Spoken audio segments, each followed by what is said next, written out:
ายดีทุกท่านเมื่อนี้นาจะพาทุกท่านไปเบิ่งวิธีการเปิดสร้างรายได้ผ่าน YouTube ในปี2020นี่เนาะก่อนหน้านี้นาก็เคยเฮ็ดวิดีโอในการเปิดสร้างรายได้มาแล้วเนาะแต่ว่าหลายๆคนก็มีคอมเมนต์มาเนาะว่าเป็นหยังมันคือบ่ได้เมนูเก่านี่มันไปไสมันเฮ็ดแบบใดเนาะซึ่งว่ามื้อนี้เนาะนาได้เฮ็ดคลิปใหม่ออกมาเนาะเพื่อสาธิตให้ท่านเบิ่งว่าในการเปิดสร้างรายได้ในระบบใหม่ของ YouTube นี้เนาะจะมีวิธีการขั้นตอนแนวใดซึ่งว่าสิ่งที่ท่านต้องมีเนาะในการเปิดสร้างรายได้ YouTube นี่ท่านต้องมี2อย่างก่อนเนาะ1ก็คือท่านต้องมีบัญชีของ Gmail เนาะบัญชีของ Gmail นี่ใช้เพื่อหยังใช้เพื่อสมัครบัญชี YouTube เนาะขอย้ำเนาะเป็นบัญชีของ Gmail เท่านั้นเนาะ2แม่นท่านต้องมีบัญชีสกุลเงินดอลลาร์เนาะเพื่อรับเงินจาก YouTube เนาะซึ่งว่าบัญชีในการรับเงินนี่เนาะต้องแม่นบัญชีสกุลเงินดอลลาร์เท่านั้นเนาะก็คือผ่านมามีหลายๆท่านเนาะคอมเมนต์มาว่าบัญชีในการรับเงินนั้นต้องเป็นบัญชีสกุลเงินดอลลาร์เท่านั้นบ่นะขอตอบได้เลยเนาะว่าต้องเป็นบัญชีสกุลเงินดอลลาร์เนาะเพราะว่าถ้าว่าเฮาได้รายได้จาก YouTube แล้วเนาะทาง YouTube เพิ่นจะส่งเงินให้เฮาเป็นสกุลเงินดอลลาร์นั่นเองซึ่งว่าบัญชีสกุลเงินดอลลาร์นี้เนาะท่านสามารถนำใช้บัญชีดอลลาร์ของธนาคารใดก็ได้เนาะแต่ว่าธนาคารนั้นจะต้องมี SWIFT code เนาะสำหรับการสาธิตวิธีการเปิดสร้างรายได้ในครั้งนี้เนาะน่าจะขอนำใช้ระบบ iOS เนาะเพื่อสาธิตให้ท่านได้เบิ่งซึ่งก่อนที่ท่านจะเข้าไปเปิดสร้างรายได้นั้นเนาะน่าขอแนะนำว่าท่านต้องได้ลบโปรแกรมของ YouTube ออกก่อนเนาะเพราะว่าถ้าว่าท่านเข้า YouTube เนาะโดยเข้าที่โปรแกรม YouTube เนาะโดยตรงนั้นท่านจะบ่สามารถเข้าไปที่หลังบ้านของ YouTube เนาะเพื่อจัดการกับบัญชีของท่านได้และก่อนอื่นเลยท่านก็ต้องได้ไปลบโปรแกรม YouTube หันออกก่อนเลยเนาะหลังจากนั้นแม่นให้ท่านเข้ามาที่ Safari เนาะเบราว์เซอร์ของ Safari เนาะสำหรับระบบ iOS สำหรับผู้ใดที่ใช้ระบบ Android เนาะท่านก็สามารถนำใช้เบราว์เซอร์อื่นเนาะซึ่งอาจจะเป็นเบราว์เซอร์ของ Dolphin นั่นเองเฮามาเข้าSafari กันก่อนเลยเนาะเมื่อท่านเข้ามาที่เบราว์เซอร์ของ Safari เนาะให้ท่านเข้ามาที่เว็บไซต์ของ YouTube เนาะ youtube.com นี่เลยหลังจากนั้นแมนให้ทานนำใส่บัญชีของ Gmail เนาะที่ทานได้สมัครไปแล้วนั่นมาล็อกอินเข้าในระบบ YouTube เนาะในปุ่มเทิงๆเนาะขวามือนี่เลยเนาะให้ทานคลิกเข้าไปไอคอนนี่เลยหลังจากนั้นแมนให้ทานเข้ามาที่เมนู Sign In เนาะหรือว่าเข้าสู่ระบบนั่นเองและนี่ก็เป็นหน้าต่างเข้าสู่ระบบเนาะให้ทานนำเอาบัญชี Gmail ของทานเนาะล็อกอินเข้าใน YouTube ได้เลยเขียนอีเมลของทานใส่เลยเมื่อทานใส่อีเมลของทานแล้วเนาะให้ทานกดที่ปุ่ม next หรือว่าปุ่มถัดไปด้านล่มนี่เลยแล้วก็ใส่รหัสผ่านของทานเนาะแล้วกดที่ปุ่มถัดไปอีกเนาะหรือว่าปุ่ม next เนาะ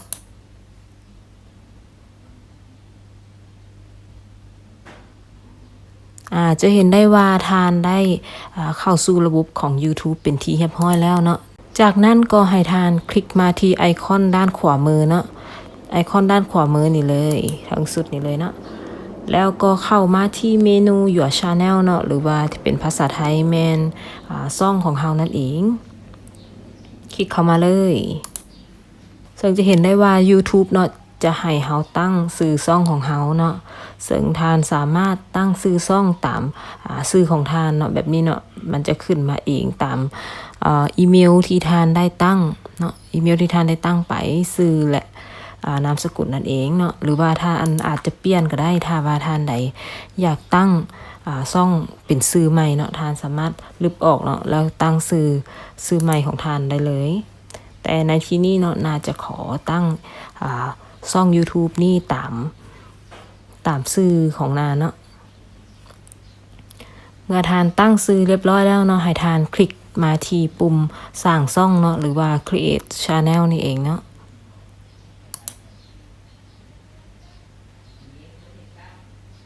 จะเห็นได้ว่าทานได้สร้างช่อง YouTube ของทานเป็นทีเรียบร้อยแล้วเนาะอันนี้แม่นหน้าทับอิฐเนาะและนี่ก็จะเป็นวิดีโอของทานเนาะแต่ว่าเฮาบ่ได้อัปโหลดวิดีโออย่างลงไปเทื่อเนาะต่อมานาจะขอเข้าเว็บไซต์ของ YouTube ใหม่ให้ทานเบิ่งเลยเนาะเขียน youtube.com ไปคือเก่าเนาะเมื่อทานเข้ามาที่ youtube.com เนาะเว็บไซต์ของ YouTube เนาะจะเห็นได้ว่าหน้าต่างตัวนี้จะเป็นหน้าต่างในการแสดงผลแบบโทรศัพท์มือถือเนาะจะมีวิดีโอแบบนี้เนาะมันจะแสดงผลแบบโทรศัพท์มือถือเนาะแต่ว่าทานจะต้องเปลี่ยนเนาะเปลี่ยนให้เป็นการแสดงผลแบบที่คอมพิวเตอร์เนาะแบบอยู่คอมพิวเตอร์นั่นเองซึ่งว่าการที่เฮาจะเปลี่ยนการแสดงผลเนาะจากระบบมือถือเนาะเป็นคอมพิวเตอร์นั่นทานสามารถเปลี่ยนได้เนาะโดยเข้ามาที่ปุ่มด้านเทิงสุดเนาะไอคอนของเฮาเนาะแล้วให้ทานเลื่อนลงมาด้านลุ่มเนาะเลื่อนลงมาด้านลุ่มเลยทานจะเห็นเมนูเนาะเมนูเดสก์ท็อปนี่เองเมนูเดสก์ท็อปแมนทุกครั้งที่ว่าทานจะอัปโหลดเนาะหรือว่าทานจะแก้ไขเบื้องหลังเนาะในบัญชี YouTube ของทานนั้นทานจะต้องเข้ามาที่โหมดเนาะหรือว่าระบบแบบเดสก์ท็อปเนาะคลิกเมนูเดสก์ท็อปนี้เลยเราจะเห็นได้ว่านี่จะเป็นการแสดงผลเนาะแบบอยู่คอมพิวเตอร์ของเราเลยเนาะจะมีวิดีโอแบบนี้เนาะแสดงผลแบบนี้เลยเรียงกันมาหลายๆแบบนี้เนาะซึ่งว่าทุกเทื่อเนาะคือที่นาเว้าเนาะว่าทุกเทื่อที่ทานจะเข้ามาแปลงข้อมูลหรือว่าแก้ไขข้อมูลอย่างต่างๆในช่อง YouTube ของทานนั่นทานต้องเข้ามาที่โหมดของการแสดงผลแบบเดสก์ท็อปเนาะซึ่งว่านี้ก็จะเป็นเมนูต่างๆเนาะของในช่องของเฮาเมนูนี้เนาะก็จะใช้ในการอัปโหลดวิดีโอเนาะถ้าว่ากรณีที่ทานอยากอัปโหลดวิดีโอลงในช่องของทานแบบนี้เนาะนี่เลยเนาะซึ่งถ้าว่าท่านใดที่อัปโหลดวิดีโอโดยบ่เปิดสร้างรายได้เนาะช่องของท่านก็จะเป็นการอัปโหลดวิดีโอลงไปซื่อๆเนาะแต่ว่าช่องของท่านจะบ่ได้เปิดสร้างรายได้เนาะท่านจะบ่ได้เงินจากวิดีโอนั้นๆซึ่งในการเปิดสร้างรายได้นี้เนาะแมนให้ท่านคลิกเข้ามาที่เมนูไอคอนตัวนี้เลยเนาะไอคอนเก่าตัวนี้เลยหลังจากนั้นเนาะให้ท่านคลิกเข้ามาที่เมนู Create Studio ตัวนี้เนาะตัวนี้เลยแล้วให้ทานสังเกตมาที่เมนูด้านซ้ายมือเนาะเมนูด้านซ้ายมือนี่เนาะแบบที่นาได้เลื่อนให้เบิ่งเนาะแล้วให้ทานคลิกเข้ามาที่เมนู Channel เนาะตัวนี้เนาะช่องของเฮาเนาะคลิกเข้ามาเลยจะเห็นได้ว่าช่องของเฮาเนาะน่าจะเลื่อนให้เบิ่งเนาะตัวนี้จะเป็นการสร้างรายได้เนาะจะเห็นได้ว่าเมนูการเปิดสร้างรายได้ของเฮาเนาะช่องของเฮาบ่สามารถเปิดสร้างรายได้เทื่อเนาะมันจะเป็นแบบนี้ถ้าว่าเปิดสร้างรายได้ได้เนาะมันจะมีปุ่มเปิดสร้างตัวนี้เนาะเปิดใช้งานตัวนี้หรือว่า enable เนาะขึ้นมาที่ในแถบการเปิดสร้างรายได้ตัวนี้เนาะซึ่งในการเปิดสร้างรายได้เนาะสำหรับประเทศลาวของเฮาเนาะแมนก็จะมีจุดต่างจากการเปิดสร้างรายได้จากประเทศอื่นเนาะเพราะว่าเนื่องจากว่าประเทศลาวของเฮานั่นเนาะยังบ่ได้เป็นพาร์ทเนอร์เนาะหรือว่ายังบ่ได้เป็นหุ้นส่วนของ YouTube นั่นเองซึ่งก็จะมีเทคนิคหน่อยเดียวเนาะเดี๋ยวน่าจะอธิบายให้ทานได้เบิ่งกันเลยว่าจะมีการเปิดสร้างรายได้แนวใดเนาะสำหรับคนลาวเฮาซึ่งก่อนอื่นนี่แมนให้ทานไป Verify เนาะหรือว่าไปยืนยันช่องของทานก่อนเนาะโดยคลิกมาที่เมนูตัวนี้เนาะสีฟ้าตัวนี้เลยปุ่ม Verify ตัวนี้เนาะหรือว่าปุ่มยืนยันตัวตนเนาะยืนยันช่องของทานนั่นเองคลิกเลยในการยืนยันตัวตนช่องของทานนี่เนาะแมนอันดับทับอิฐแมนให้ทานเลือกประเทศเนาะโดยให้ทานเลือกที่ประเทศลาวก่อนเนาะตัวนี้ให้ทานเลือกที่ประเทศลาวของทานก่อนเนาะหลังจากนั้นให้ทานเลือกออปชันเนาะหรือว่าให้ทานเลือกเงื่อนไขเนาะว่าจะให้ทาง YouTube เนาะส่งรหัส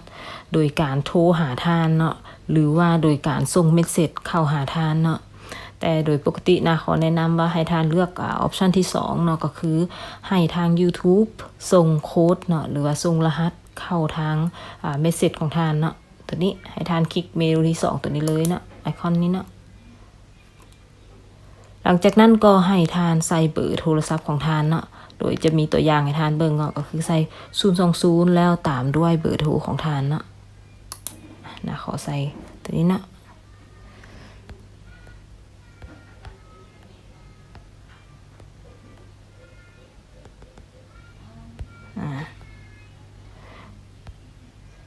เมื่อทานใส่เบอร์โทรของทานเป็นที่เรียบร้อยแล้วเนาะให้ทานกดปุ่มด้านลุ่มนี้เลยปุ่ม submit เนาะปุ่มสีฟ้าตัวนี้กด submit เลยเนาะหลังจากนั้นทาง YouTube เนาะจะส่งโค้ดเนาะหรือว่าส่งรหัสเข้าทางเบอร์โทรที่ทานได้เอาใส่เนาะแนะนำให้เป็นเบอร์โทรของทานเองเลยเนาะแล้วนะทานนำโค้ด6ตัวเลขนั่นมาเขียนที่ซ่องตัวนี้เนาะเมื่อทานใส่รหัสเรียบร้อยเนาะให้ทานกดมาที่ปุ่ม submit ตัวนี้เลยจะเห็นได้ว่าเนาะในซ่องของเฮาได้ยืนยันซ่องไปที่เรียบร้อยแล้วเนาะหรือว่า verify ซ่องเรียบร้อยแล้วหลังจากนั้นก็ให้ทานคลิกมาที่ปุ่ม continue ตัวนี้เนาะหรือว่าปุ่มถัดไปเนาะเมื่อทานยืนยันซ่องของทานเรียบร้อยแล้วทานจะเห็นว่ามันจะมีหมายถึกตัวนี้เนาะใส่ซ่องของทานเนาะถ้าทานเลื่อนลงมาเบิ่งเมนูการเปิดสร้างรายได้เนาะจะเห็นได้ว่ามันยังพอในเปิดให้เฮาเทื่อเนาะนี่เองเนาะหลายๆคนก็อาจจะงงเนาะเป็นหยังเวลาเฮายืนยันซ่องของเฮาเรียบร้อยแล้วเนาะเป็นหยังเฮายังบ่สามารถที่จะเปิดสร้างรายได้เทื่อเนาะบ่ยากเนาะเดี๋ยวนะตัวนี้ทริคนี้เนาะน่าจะสอนให้ทานได้เบิ่งกันเนาะในการเปิดสร้างรายได้ตัวนี้เนาะแม่นให้ทานคลิกมาที่ปุ่มนี้เนาะปุ่ม Advance ตัวนี้เนาะเมนูด้านซ้ายมือที่นาได้ขีดออมไว้นี่เนาะตัวนี้เมนู Advance เนาะตัวนี้หรือว่าทานอาจจะเข้ามาอีกบัตรหนึ่งเนาะน่าจะลองเข้ามาให้ทานเบิ่งเลยเนาะทานใดที่ว่าเปิดสร้างรายได้ยังบ่ได้เนาะให้ทานคลิกเข้ามาที่ปุ่มเก่านี่เนาะไอคอนเก่านี่เลยแล้วเข้ามาที่ create studio ตัวนี้เนาะแล้วเลื่อนมาที่เมนูด้านซ้ายมือเนาะเมนู channel นี่เนาะซ่องของเฮานี่เองหลังจากนั้นเนาะให้ทานเข้ามาที่เมนู advanced ตัวนี้เนาะ advanced เนาะตัวนี้หรือว่าการตั้งค่าขั้นสูงนั่นเองคลิกมานี่เลยนี่ก็จะเป็นข้อมูลบัญชีของเฮาเนาะอันดับทับอิฐเนาะสิ่งที่สำคัญแมนทานต้องได้ใส่ประเทศเนาะซึ่งว่าถ้าว่าซ่องของทานใส่ประเทศลาวอยู่เนาะทานจะบ่สามารถเปิดสร้างรายได้เนื่องจากว่าคือทีนาได้เว้าไปเนาะว่าทางประเทศลาวของเฮายังบ่ได้เป็นพาร์ทเนอร์เนาะของ YouTube เทื่อฉะนั้นเฮาต้องเปลี่ยนแพลตฟอร์มเนาะหรือว่าระบบในการสร้างรายได้นี่เป็นประเทศอื่นเนาะประเทศที่เป็นพาร์ทเนอร์ของ YouTube เรียบร้อยแล้วเนาะถ้าว่าท่านใดอยากรู้ว่ามีประเทศใดๆเนาะที่ว่าเป็นลิสต์เป็นพาร์ทเนอร์ของ YouTube เนาะทานก็สามารถเข้าไปหาข้อมูลเพิ่มเติมได้เนาะซึ่งในที่นี้เนาะทานสามารถใช้แพลตฟอร์มเนาะของที่เป็นประเทศไทยหรือว่าเป็นอเมริกาก็ได้เนาะแบบนี้น่าจะขอเลือกประเทศเนาะให้เป็นประเทศไทยซะเนาะประเทศที่ใกล้บ้านเฮานี่เลยเนาะจังไงเลื่อนมาเป็นไทยแลนด์เนาะเลือกเนาะในที่นี้เนาะนาได้เลือกcountry ให้เป็นไทยแลนด์เนาะซึ่งท่านสามารถเลือกประเทศใดก็ได้เนาะคือที่นาได้เว้าเลือกประเทศใดก็ได้ที่เป็นประเทศที่เป็นพาร์ทเนอร์ของ YouTube แล้วเนาะไทยหรือว่าอเมริกาก็ได้เนาะและนี่ก็จะเป็นคีย์เวิร์ดของซ่องของทานเนาะประธานซ่องของทานนั่นเกี่ยวกับหยังสมมติว่าซ่องของนาเนาะเกี่ยวกับeducation เนาะนาสามารถใช้คีย์เวิร์ดในซ่องของนาเป็นแบบนี้ก็ได้นะ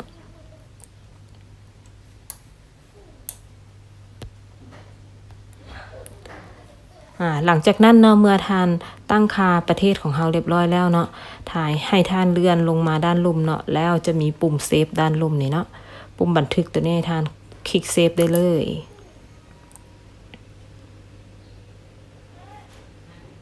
เมื่อทานคลิกเซฟเรียบร้อยแล้วเนาะให้ทานเข้ามาเบิ่งเมนูเก่าเนาะเข้ามาที่เมนู Channel ด้านซ้ายมือนี่อีกบัตรหนึ่งเนาะแล้วให้ทานเลื่อนมาเบิ่งที่เมนูการเปิดสร้างรายได้เนาะจะเห็นได้ว่าเมนูการเปิดสร้างรายได้ของเฮานี่เนาะสามารถเปิดใช้งานได้เนาะให้ทานคลิกมาที่เปิดใช้งานเนาะหรือว่า enable นั่นเองเมื่อทานคลิก เปิดสร้างรายได้เนาะหรือว่า enable เนาะท่านจะเห็นหน้าเปาวางแบบนี้แต่ท่านบ่ต้องตกใจเนาะเพราะว่าอันนี้จะเป็นระบบใหม่ของ YouTube เนาะในระบบเก่าเมื่อท่านคลิกปุ่มเปิดสร้างรายได้ตัวนี้เนาะมันจะพาท่านไปตั้งค่าต่างๆเนาะในการเปิดสร้างรายได้บ่ว่าจะเป็นเปิดบัญชี AdSense ต่างๆเนาะแต่สำหรับระบบใหม่นี้เนาะเวลาที่ท่านคลิกปุ่ม enable เนาะสำหรับอยู่ในมือถือมันจะเห็นหน้าเป็นเป้าวางแบบนี้แต่เมื่อท่านไปคลิกเนาะคลิกปุ่ม enable อยู่คอมพิวเตอร์เนาะมันจะเป็นแบบนี้ท่านจะเห็นว่าในบัญชี YouTube ของท่านเนาะท่านจะมีสิทธิ์ในการรับรายได้จากวิดีโอของท่านแล้วเนาะแต่ว่าในการเปิดสร้างรายได้นั้นท่านจะต้องปฏิบัติเงื่อนไขของ YouTube ก่อนเนาะก็คือ2เงื่อนไขตัวนี้เนาะ1แมนท่านต้องมีผู้ติดตามในช่องของท่านครบ 1,000 คนเนาะและ2ท่านต้องมีเวลาในการเบิ่งแบบสาธารณะเนาะจำนวน 4,000 ชั่วโมงสำหรับเงื่อนไขที่มีผู้ติดตาม 1,000 คนเนาะและมี 4,000 ชั่วโมงนั่นเนาะ2เงื่อนไขนี้แมนท่านจะต้องเฮ็ดใน1ปีเนาะความหมายก็คือว่าบ่แม่นว่าใน1ปีแล้วท่านบ่สามารถเฮ็ด2เงื่อนไขนี้ได้ทาง YouTube จะลึบบัญชีของท่านบ่หรือว่าจะบ่ให้ท่านเปิดสร้างรายได้อันนั้นบ่แม่นเนาะหมายความว่าภายใน1ปีเนาะท่านจะต้องมีผู้ติดตามจำนวน 1,000 คนและมีระยะเวลาในการรับชมแบบสาธารณะเนาะ 4,000 ชั่วโมงแต่ถ้าว่าใน1ปีนั้นท่านบ่สามารถเฮ็ดได้เนาะท่านก็แค่สะสมผู้ติดตามของท่านและสะสมเวลาในการเบิ่งในช่อง YouTube ของท่านเนาะให้ครบตาม2เงื่อนไขนี้เนาะเมื่อครบ2เงื่อนไขนี้เวลาใดเนาะทาง YouTube ก็จะพิจารณาช่องของท่านว่าจะให้ช่องของท่านนั่นเปิดสร้างรายได้ได้หรือบ่เนาะซึ่งในเมื่อก่อนเนาะในการเปิดสร้างรายได้ผ่าน YouTube นั่นเนาะทาง YouTube นั่นเนาะจะให้ท่านลงสมัครใส่ Google AdSense เลยเนาะบัญชีของ AdSense แล้วท่านจึงมาสะสมผู้ติดตามและสะสมยอดชั่วโมงในช่องของท่านเนาะให้ครบ 1,000 คนและครบ 4,000 ชั่วโมงแต่ในปัจจุบันนี้เนาะทาง YouTube เพิ่นได้เปลี่ยนระบบใหม่ก็คือทาง YouTube จะบ่ให้ท่านลงสมัครบัญชี AdSense เทื่อเนาะซึ่งท่านจะต้องปฏิบัติ2เงื่อนไขหันให้ได้ก่อนเนาะก็คือมี1,000 คนเนาะผู้ติดตาม 1,000 คนและมีเวลาในการรับชมสาธารณะครบ 4,000 ชั่วโมงภายใน1ปีเนาะและในระบบปัจจุบันเนาะเมื่อช่องของท่านมีผู้ติดตามครบ 1,000 คนและมีระยะเวลาในการรับชมสาธารณะครบ 4,000 ชั่วโมงแล้วเนาะเมื่อท่านคลิกเข้ามาที่เมนูการสร้างรายได้ท่านจะเห็นหน้าต่างตัวนี้เนาะในการสร้างรายได้นี่ก็จะมีอยู่3ขั้นตอนเนาะขั้นตอนที่1ก็คือทาง YouTube จะให้ท่านอ่านข้อกำหนดของโปรแกรมพาร์ทเนอร์ของ YouTube เนาะและขั้นตอนที่2ทาง YouTube จะให้ท่านลงสมัครใช้ Google AdSense เนาะและขั้นตอนที่3ก็คือขั้นตอนในการรับการกวดสอบเนาะก็คือทาง YouTube เนาะจะได้มารีวิวเนาะหรือว่าได้มากวดเบิ่งในช่องของท่านเนาะว่าช่องของท่านนั่นเป็นไปตามเงื่อนไขของชุมชนบ่โดยทั่วไปแล้วระบบของ YouTube จะบ่พิจารณาเนาะหรือว่าจะบ่อนุญาตให้ช่องเปิดสร้างรายได้ในกรณีที่ว่าช่องนั้นเนาะมีวิดีโอที่คัดเนาะต่อระเบียบของชุมชนเนาะมีวิดีโอที่เกี่ยวกับภาพโป้เปื่อยเรื่องเพศต่างๆวิดีโอที่เกี่ยวกับความรุนแรงเนาะต่อเด็กวิดีโอที่มีความรุนแรงต่างๆเนาะต่อสังคมบ่หรือว่าที่เป็นวิดีโอที่ว่ามีลิขสิทธิ์เนาะติดลิขสิทธิ์เนาะแต่สำหรับวิดีโอที่ติดลิขสิทธิ์เพลงเนาะเนื้อหาที่มีเพลงที่ติดลิขสิทธิ์นั่นท่านจะสามารถเปิดสร้างรายได้เนาะแต่ว่าเงินเนาะจากวิดีโอตัวนั้นเนาะจากวิดีโอที่มีลิขสิทธิ์เพลงนั้นท่านอาจจะบ่ได้รับเงินในส่วนนั้นเนาะก็คือเจ้าของลิขสิทธิ์นั้นจะได้รับเงินในส่วนนั้นไปทั้งหมดเนาะโดยเฉพาะพวกวิดีโอที่เป็นวิดีโอโคเวอร์ต่างๆเนาะแบบนี้เป็นต้น เขากลับมาเบิ่งหน้านี่เนาะหน้าในการสร้างรายได้ของซ่องเนาะหมายความว่าซ่องของนาได้ผ่านเงื่อนไขเนาะมีผู้ติดตาม 1,000 คนและมีเวลาในการรับชมนั่น 4,000 ชั่วโมงแล้วเนาะซึ่งว่าซ่องนี้เนาะนาได้สมัครสร้างรายได้ในก่อนปี2020เนาะเฮ็ดให้เวลาที่ซ่องของนามีผู้ติดตามครบ 1,000 คนและมีเวลาในการรับชมนั่น 4,000 ชั่วโมงนั้นในขั้นตอนที่1และขั้นตอนที่2เนาะขั้นตอนการอ่านข้อกำหนดของโปรแกรมพาร์ทเนอร์และขั้นตอนการลงสมัครใช้ Google AdSense นั้นได้สำเร็จสมบูรณ์เนาะและสำหรับท่านใดที่หากอบเปิดสร้างรายได้เนาะและเมื่อซ่องของท่านนั้นครบ2เงื่อนไขเนาะมีผู้ติดตามครบ 1,000 คนและมีเวลาในการรับชมสาธารณะครบ 4,000 ชั่วโมงแล้วเนาะท่านจะต้องมาปฏิบัติขั้นตอนที่1ขั้นตอนที่2เนาะให้สำเร็จแล้วรอท่าขั้นตอนที่3เนาะเพื่อให้ทาง YouTube นั่นรีวิวเบิ่งซ่องของท่านเนาะพิจารณาซ่องของท่านและต่อไปนี้เนาะน่าจะสาธิตเนาะว่าขั้นตอนที่1และขั้นตอนที่2นั้นเฮ็ดจังไดเนาะเขาจะอ่านโปรแกรมอ่านข้อกำหนดของโปรแกรมพาร์ทเนอร์ YouTube แนวใดเนาะและมีขั้นตอนการสมัครใช้ Google AdSense แนวใดแน่นั่นเนาะเดี๋ยวเราไปต่อกันเลย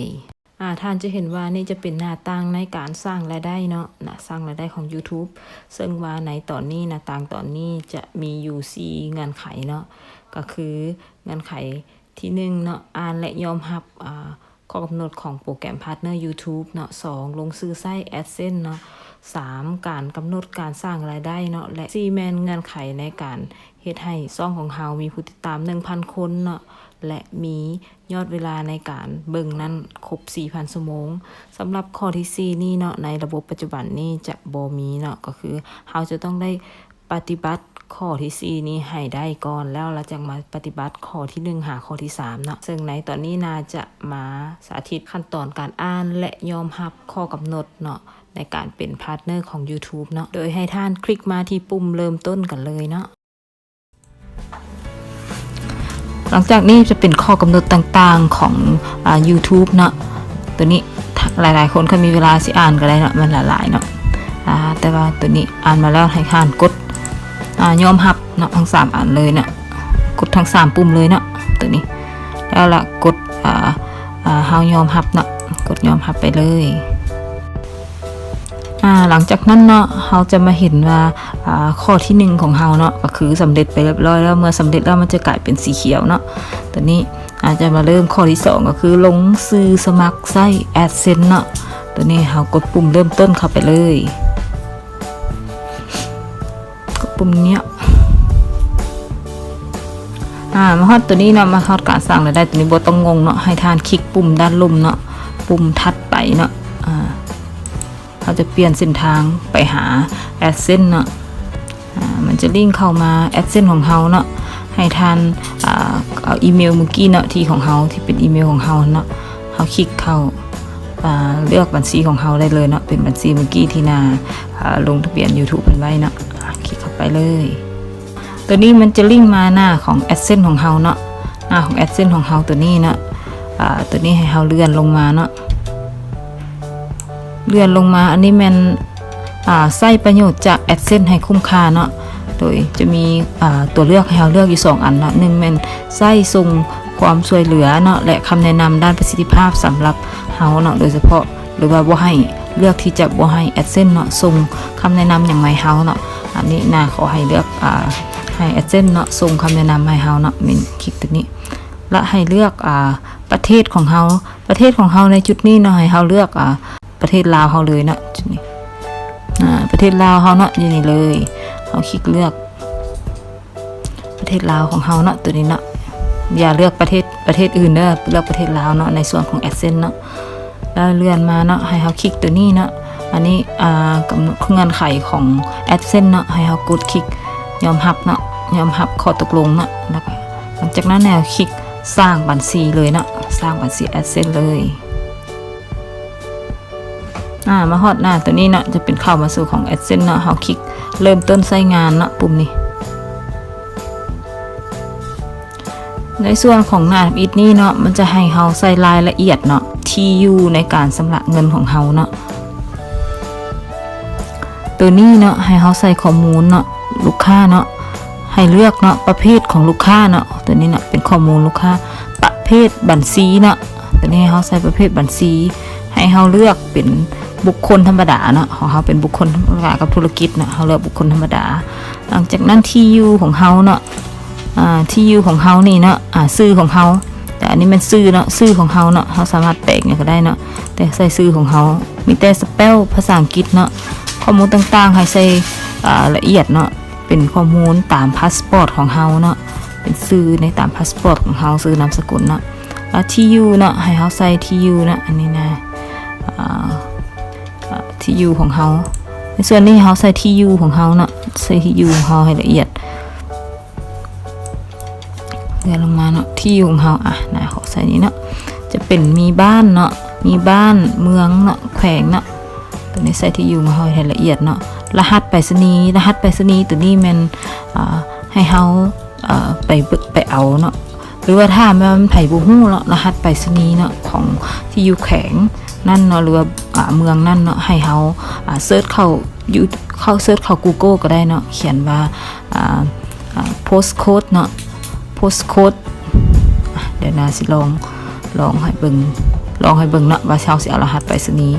จังใดเนาะเข้ามา Google เนาะแล้วเข้าสมมุติว่าเมืองของเฮาเนาะเมืองสีโคตรเนาะสีโคตรตะบองเนาะสีโคตรตะบองแล้วก็ใส่ postcode เนาะ postcode พอแล้ว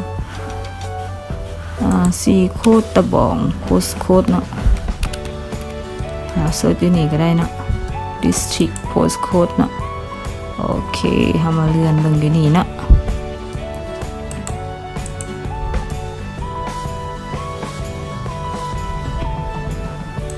เบิ่งอยู่นี่ก็ได้เนาะ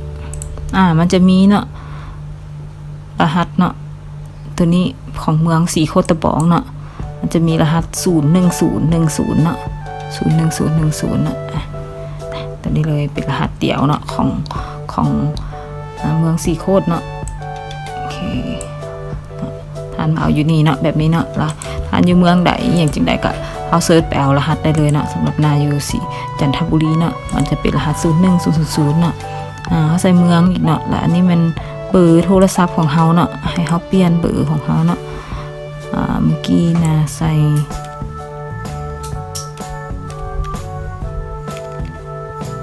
เบอร์โทรศัพท์ของเฮาเนาะตัวนี้เนาะโทรศัพท์มือถือของเฮาเนาะหลังจากนั้นให้ทานกดปุ่ม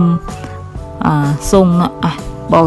ให้ทานกดข้อมูลละเอียดอีกปันหนึ่งเนาะมาถึงแล้วให้ทานกดปุ่มส่งเลยตัวนี้มันเกินเนาะเกินเวียนเทียนให้เอาเวียนเทียนออกก็ได้เนาะเวียนเทียนลาวเนาะให้กดปุ่มมันจะใส่ได้แต่64ตัวเนาะกดปุ่มส่งเลย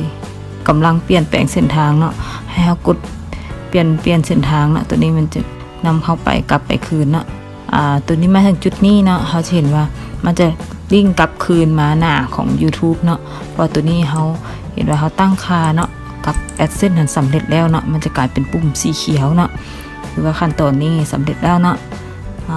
ตัวนี้มาถึงขั้นตอนที่3เนาะกำหนดการตั้งค่าการกำหนดการสร้างรายได้เนาะเราคลิกปุ่มเริ่มต้นเนาะ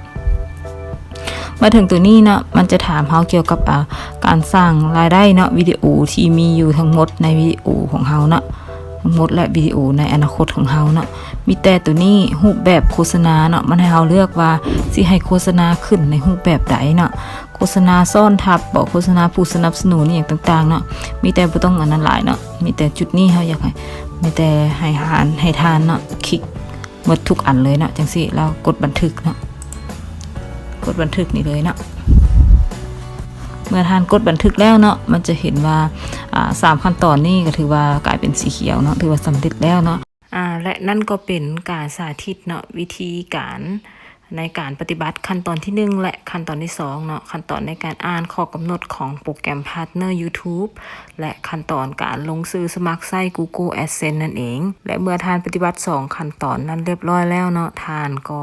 มาฮอดขั้นตอนที่3เนาะก็คือรับการกวดสอบสำหรับขั้นตอนนี้จะดำเนินการโดยอัตโนมัติเนาะทาง YouTube เพิ่นจะมารีวิว